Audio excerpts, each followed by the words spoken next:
Hi friends, welcome back to my channel. ఈరోజు మీకు ఈ సీరియల్లో ఏం జరిగిందో తెలుసుకోవాలి అనుకుంటున్నారా?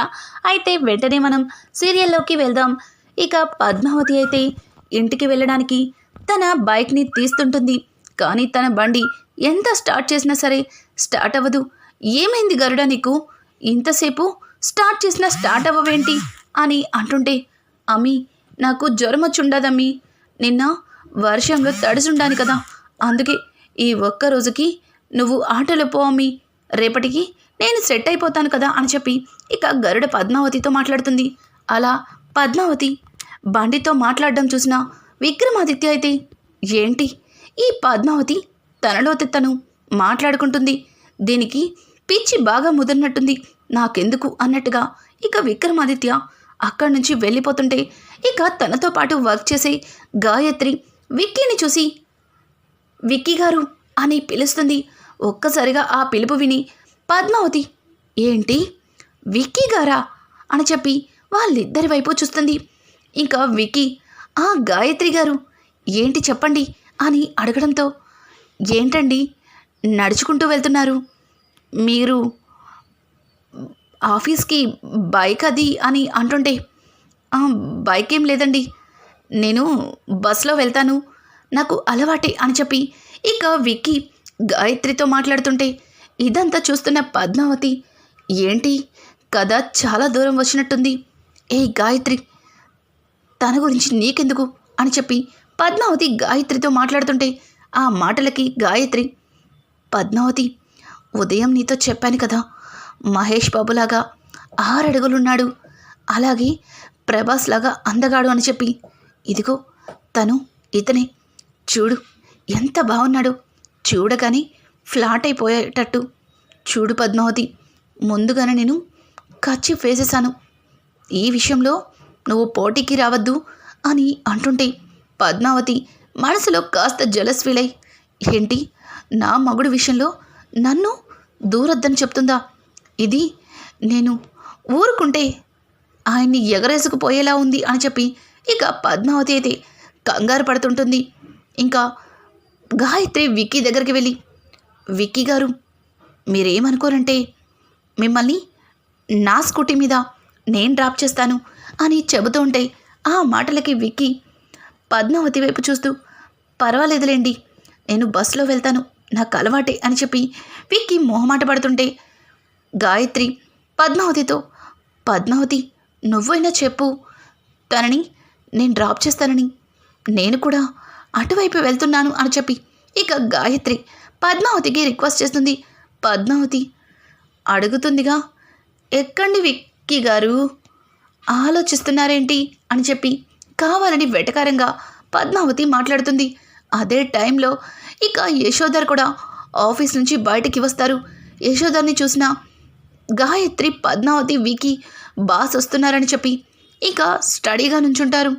ఇక ఇంతలో యశోధర్ పద్మావతిని చూస్తూ, ఏమైంది ఇక్కడే నుంచండి డిస్కషన్ పెట్టారు అని అంటుంటే, ఇక గాయత్రి వెంటనే, సార్ పద్మావతికి బైకు కాస్త రిపేర్ అయింది, తను ఆటో కోసం వెయిట్ చేస్తుంది, అందుకే తనకి హెల్ప్గా ఆటో వచ్చే వరకు నేను కూడా ఇక్కడే అని గాయత్రి చెబుతుంటే, ఆ మాట విన్న యశోధర్, రే యశోధర్, ఈరోజు పద్మావతి నువ్వు డ్రాప్ చేసే అవకాశం వచ్చింది, ఇట్లాంటి అవకాశాన్ని అస్సలు వదులుకోకు. అవును పద్మావతి, మీరు ఉండేది అదే అటే కదా, ఆ రోజు వర్షంలో అని ఇక మాట్లాడుతూ ఉంటే, మూర్తి పక్క నుంచి, బాస్ మీరు అనవసరంగా పద్మావతిని ముందే చూసినట్టుగా తనకి తెలిసేలా చేస్తున్నారు, నేను మాట్లాడి మేనేజ్ చేస్తా ఆగండి అని చెప్పి ఇక మూర్తి అయితే, అదేం లేదమ్మా, అదే మీరుండేది ఆ పాత బస్తీ దగ్గరున్న గలీలోనే కదా అని అడగడంతో వెంటనే పద్మావతి, అవును మేము అక్కడే ఉంటాం, మేము అక్కడ ఉంటామని మీకెలా తెలుసు అని చెప్పి పద్మావతి ఆశ్చర్యంగా ఇక వాళ్ళ సార్ని అడుగుతుంది. ఇక వెంటనే మూర్తి, అదేం లేదులేమ్మా, సార్ అట్నుంచే వెళ్తారు, సార్ వాళ్ళ ఇల్లు కూడా అట్నుంచే వెళ్ళాలి, అట్నుంచి వెళ్తేనే కదా జూబ్లీ హిల్స్ వస్తుంది అని అంటుంటే, అట్నుంచేంటి మీరు ఇట్నుంచి వెళ్తే మీకు ఇంకా దగ్గర కదా అని చెప్పడంతో, ఏవయ్యా విక్రమాదిత్య, నువ్వు ఇంటికి వెళ్తున్నామేమో, వెళ్ళొచ్చు కదా, నీకెందుకు ఇవన్నీ అని ఇక విక్కీతో చెబితే, ఓకే బాస్, నేను వెళ్తున్నాను, విక్రమాదిత్య గారు రండి అని చెప్పి ఇక గాయత్రి విక్కీని తన స్కూటీ మీద ఎక్కించుకొని అక్కడి నుంచి వెళ్ళిపోతుంది. ఇక పద్మావతి కళ్ళ ముందే విక్రమాదిత్య అలా గాయత్రి స్కూటీ వెళ్ళి ఎక్కడం తను చాలా కోపం తెచ్చుకుంటుంది. ఇక విక్రమాదిత్య మీద కోపంతో తను కూడా యశోధర్ కార్ ఎక్కి కూర్చుంటుంది.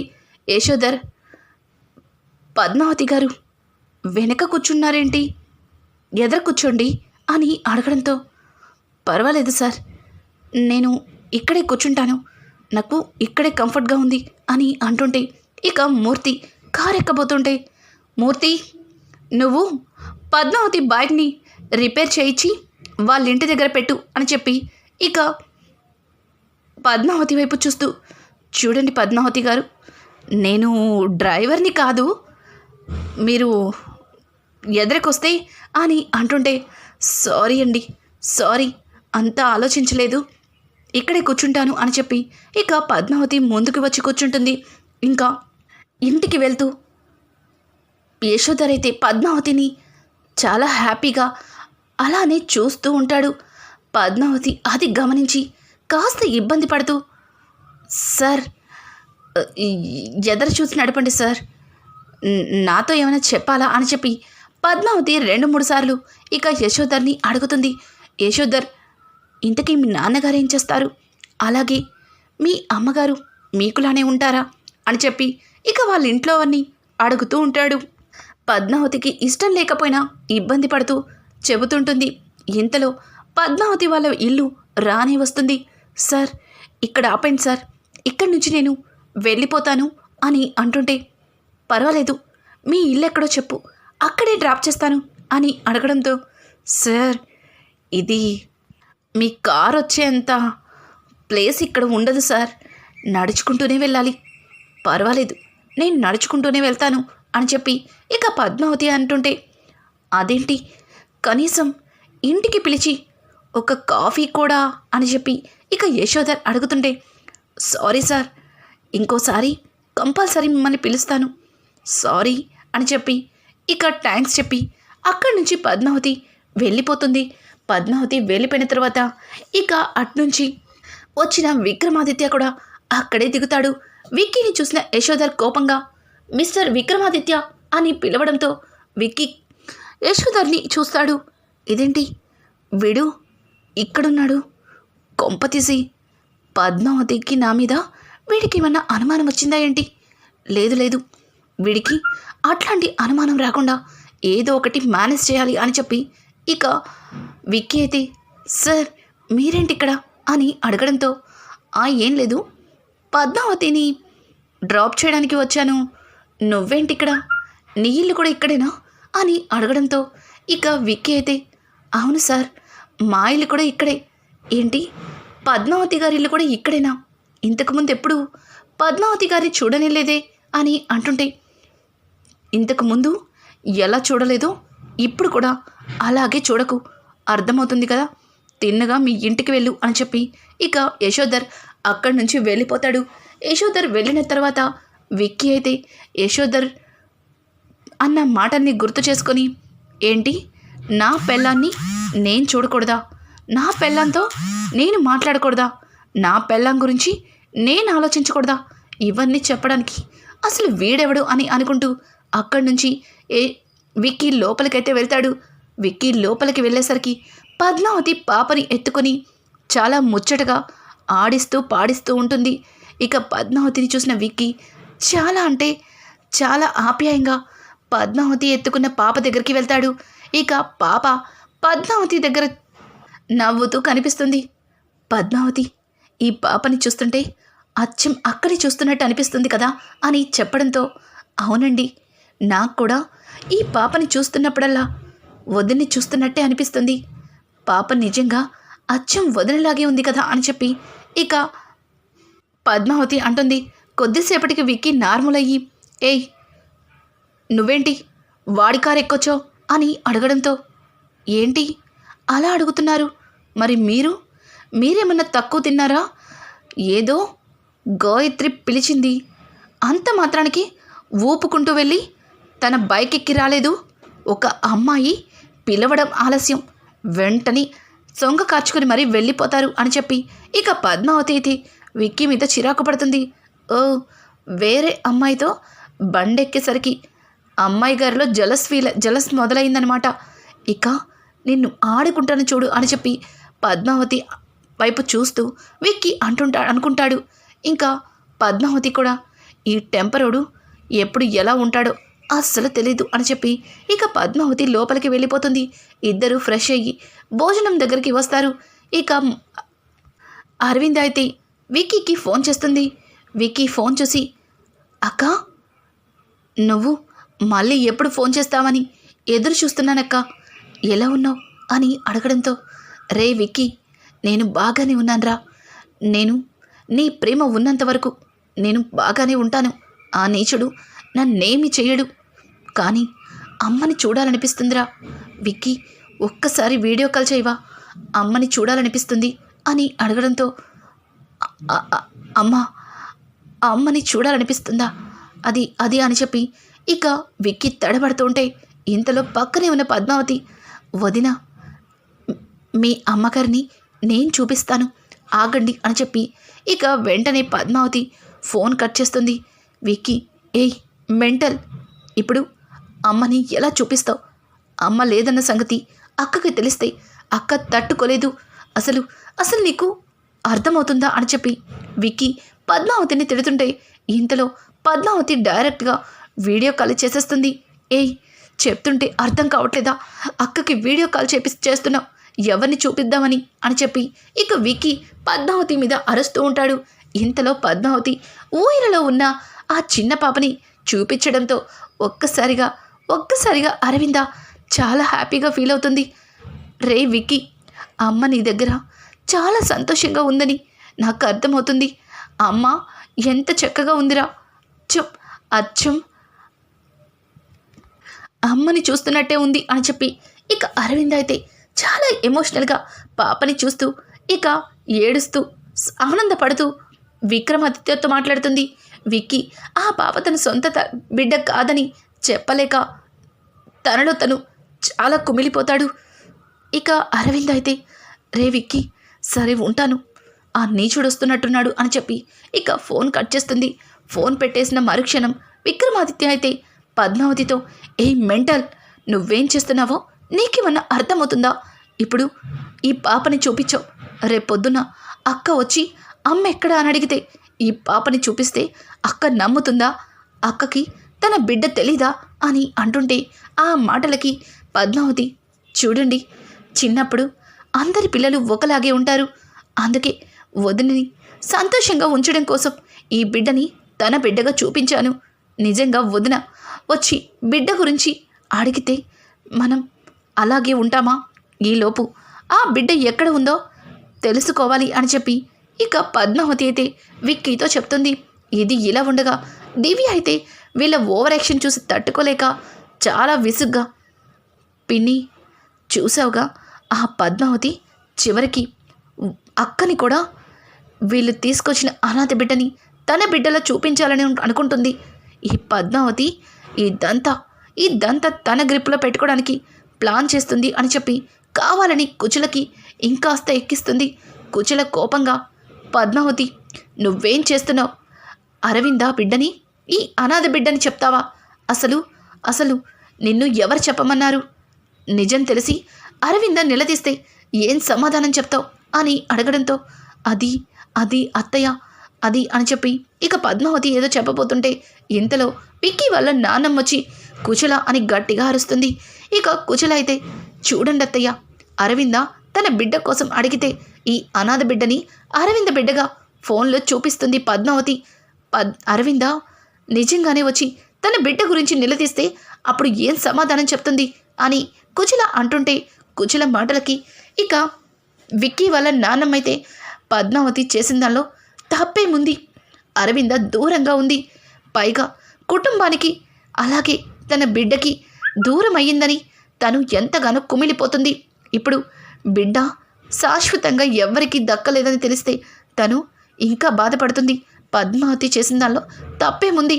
తనని ఎందుకు తప్పు పడుతున్నావు అని చెప్పి ఇంకా కుచలని వాళ్ళ నాన్నమ్మ చడామడా తిడుతుంది. ఆ మాటలు విన్న కుచల, అవును, ఎప్పుడు అన్ని తప్పులు నేనే చేస్తాను, ఎప్పుడు నన్నే తిడతారు అని చెప్పి కుచల మూతి ముడుచుకొని అక్కడి నుంచి వెళ్ళిపోతుంది. ఇక నారాయణైతే, అమ్మ మంచి పని చేసావు, కుచల నోరు మోయించావు. అమ్మ పద్మావతి, నిజంగా నువ్వు మా ఇంటి కోడలుగా రావడం మేం చేసుకున్న అదృష్టం. ఈ ఇంట్లో ప్రతి ఒక్కరికి ఏం కావాలో అన్నీ నువ్వే చూసుకుంటావు. వాళ్ళ మనసులు బాధపడకుండా ఏం చేయాలో అది నువ్వే చేస్తావు. నీలాంటి భార్య దొరకడం మా విక్రమాదిత్య అదృష్టం అని చెప్పి ఇక నారాయణ అయితే పద్మావతిని పొగుడుతాడు. ఇంతలో అను పద్మావతి చేతిలో ఉన్న పాపని తీసుకుని పాపకి పాలు పట్టి నిద్రపుచ్చుతాను అని చెప్పి లోపలికైతే తీసుకెళ్తుంది. తరువాత ఇక పద్మావతికి వాళ్ళ బాస్ కాల్ చేస్తాడు. ఆ కాల్ చూసిన పద్మావతి ఒక్కసారిగా కంగారు పడుతూ, ఇదేంటి బాస్ ఇప్పుడు కాల్ చేశాడు, సారు ఆ బాస్ కాల్ చేశాడు సారు అని అంటుంటే, అయితే నాకెందుకు చెప్తావు, నువ్వే లిఫ్ట్ చేయి అని చెప్పి పద్మావతి చేతికి ఫోన్ ఇస్తాడు. ఇంకా పద్మావతి ఫోన్లో మాట్లాడుతూ, బాస్ చెప్పండి బాస్ అని అడగడంతో, చూడు పద్మావతి, నీకిచ్చిన ఆ కాంట్రాక్ట్ డీటెయిల్స్ అన్నీ కూడా క్లియర్గా ఉన్నాయి. వాటిని ఒకసారి నువ్వు కూడా చెక్ చేయి. తర్వాత ఆ పార్టీ రేపే మిమ్మల్ని కలవడానికి వస్తుంది.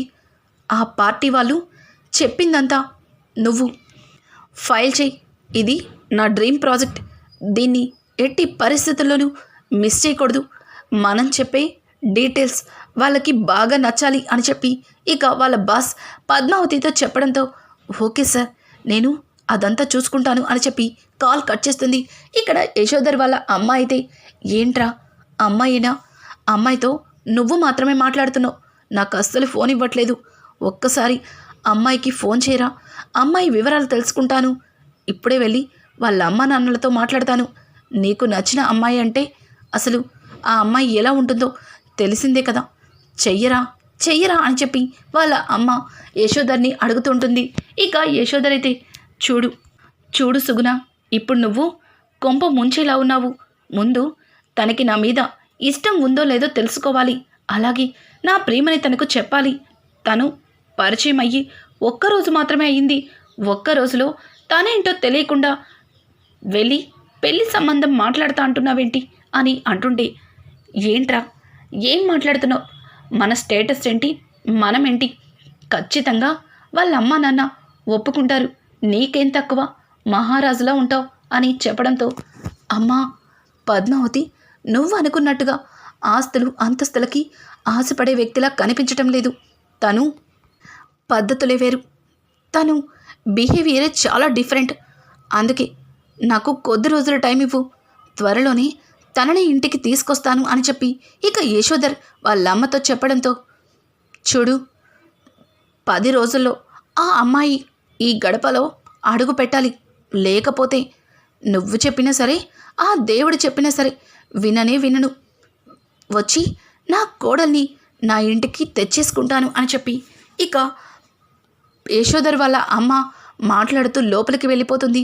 ఇది ఇలా ఉండగా మురళి అయితే అసలు బిడ్డ ఏమైనట్టు, బిడ్డని ఈ అరవింద ఎవరి దగ్గర దాచిపెట్టింది, అరవింద ఇంత కాన్ఫిడెంట్గా ఉంది అంటే ఖచ్చితంగా ఆ బిడ్డ విక్రమాదిత్య దగ్గరే ఉండుంటుంది.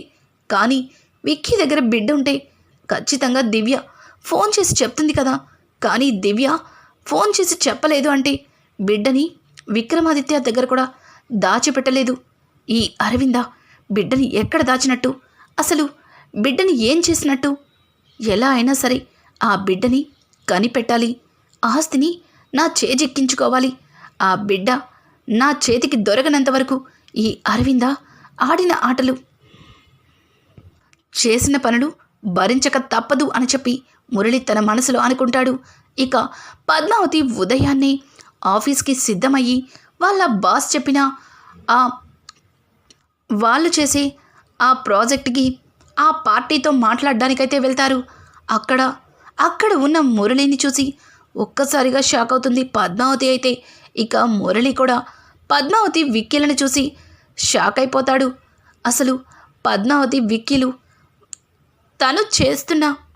తన ప్రాజెక్ట్ చేస్తున్న కంపెనీ తరపు నుంచి రావడం అనేది మురళికి మరింత ఆశ్చర్యాన్ని కలిగిస్తుంది.